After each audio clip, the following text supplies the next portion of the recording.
मोदी सरकार के नए कृषि कानून को रद्द करवाने की मांग को लेकर आंदोलन में बैठे देश के किसानों ने केंद्र सरकार के हाथ पे जरूर फुला दिए हैं। किसानों के देशव्यापी इस आंदोलन से सरकार जहां पसोपेश में पड़ गई है, तो वहीं संगठित किसानों को आंदोलन के रास्ते से कैसे हटाया जाए, इसका भी रास्ता सरकार ने निकाल लिया है। किसानों को आंदोलन के रास्ते से हटाकर कैसे बांटा जाए। भिवानी में SYL मुद्दे को उठाकर भाजपा प्रदेश कृषि मंत्री JP दलाल द्वारा एक दिन के उपवास में बैठना इसका प्रमाण है। प्रदेश कृषि मंत्री JP दलाल ने किसानों को एकत्रित करके SYL मुद्दे पर आंदोलन तेज करने का आह्वान किया है। मानना पड़ेगा कि किसान को जो लाभ मिलना चाहिए था वो उसको नहीं मिला, तो उसका जिम्मेवार कौन है।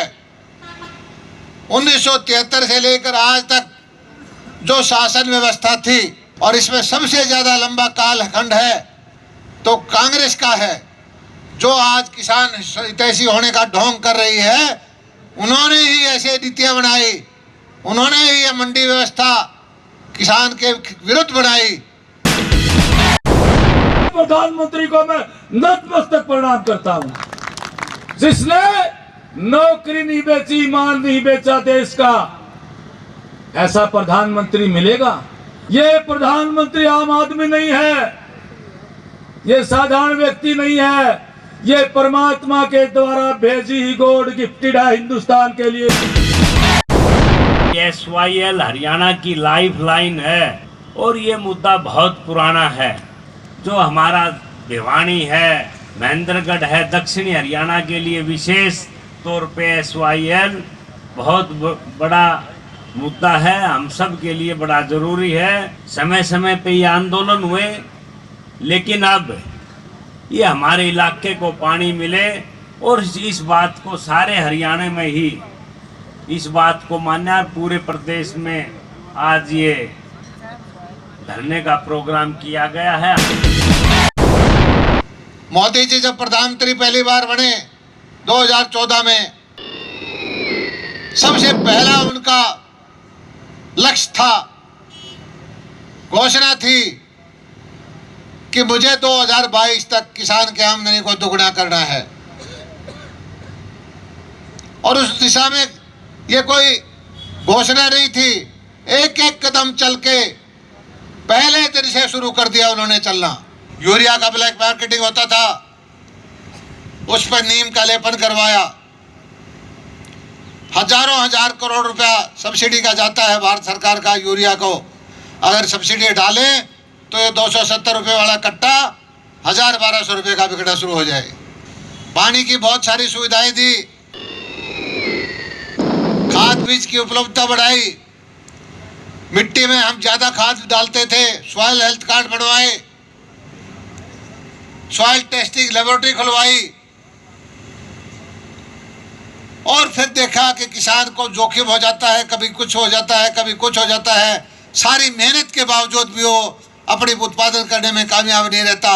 उसके लिए प्रधानमंत्री फसल बीमा योजना लेके आए।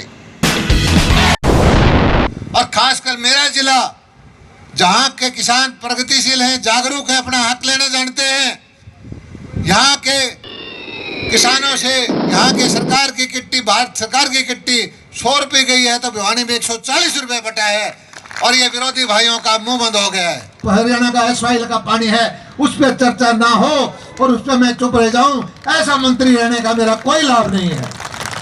गुड़गांव के अंदर प्रेस कॉन्फ्रेंस करके मैंने कहा, ए मेरे हरियाणा के विपक्ष के नेताओं, एक खाप के नेताओं, आज आप एक मंच पर भारत सरकार से बात करने जाते हैं।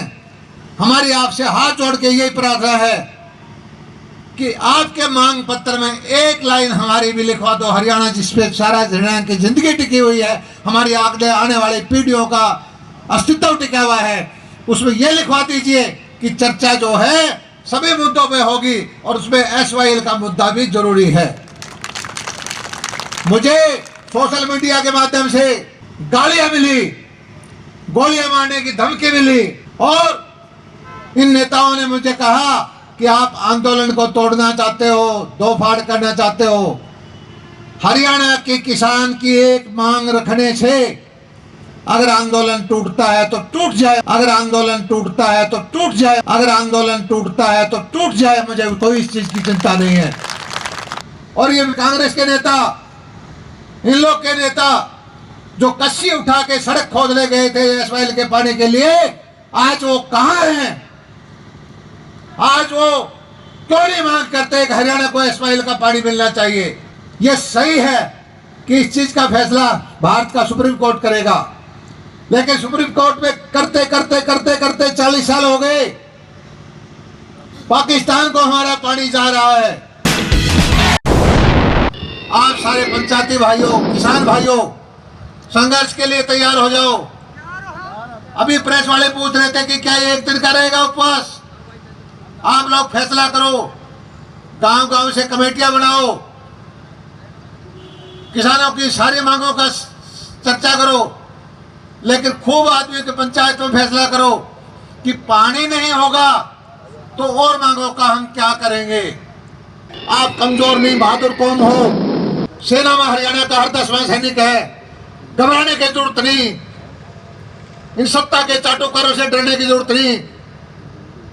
जो किसान आंदोलन के दम पे कुर्सी का आंदोलन बनाना चाहते हैं, कुर्सी की लड़ाई लड़ना चाहते हैं, उनको बता दो कि आपको कुर्सी हम ऐसे नहीं देंगे।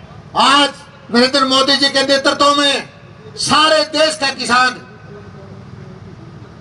भारतीय जनता पार्टी की नीतियों के साथ है। एक चीज तो माननी पड़ेगी कि आपको पूरे देश का मैंडेट नहीं है। पूरे देश का मैंडेट है तो भारतीय जनता पार्टी को है, नरेंद्र मोदी को है। ये 542 लोकसभा के सांसद हैं, उनको कानून बनाने का अधिकार है। अगर आज आप कहते हो कि ये कानून हमें मान्य नहीं है, कल को कश्मीर वाले कहेंगे कि हमें 370 मान्य नहीं है, कल को एक वर्ग कहेगा कि हमें धारा 370 हमें जो सीए का कानून मान्य नहीं है, ये देश चलेगा कैसे? देश को चलाने का फैसला संसद करती है, संविधान करता है, सड़कों पे फैसला नहीं हो सकता। आज हमारे 40 साल से 50 साल से बहुत सारे नेता किसान हितैषी होने का ढोंग करते हैं। इन नेताओं से मैं पूछता हूं, किसान को बर्बाद किसने किया? किसान को आज कमजोरी की हालत में कौन लेके आया? आप लोगों ने अपने घर भर लिए, अपने परिवार बना दिए। सत्ता में आप इलेक्शन में कई बार जीते हैं, कई बार हारे हैं। आज अगर किसान की हालत कमजोर है, कमजोर हालत के लिए जिम्मेवार ये बड़े बड़े नेता भी हैं, कांग्रेस के नेता भी हैं, दूसरी पार्टियों के नेता भी हैं। आज ये एसवाईएल का मुद्दा है हमारे बीच में। हम यहाँ उपवास पर बैठे हैं और हमारी खुशनसीबी है कि हमारे नेता हमारे बीच में जेपी दलाल जी बैठे हैं। जो जेपी दलाल जिन्होंने ठान लिया कि लुहारू की सेवा करनी है। 2009 का इलेक्शन लड़ा, 2014 का लड़ा, आप लोगों ने देख लिया। एमएलए नहीं थे, मंत्री नहीं थे, तो भी आपकी टेल पर पानी को लेकर छोड़ा। आज वो मंत्री हैं, तो हमें विश्वास है कि उनके नेतृत्व में जब ये एसवाईएल की लड़ाई लड़ी जाएगी तो एसवाईएल को लेकर भी छोड़ेंगे।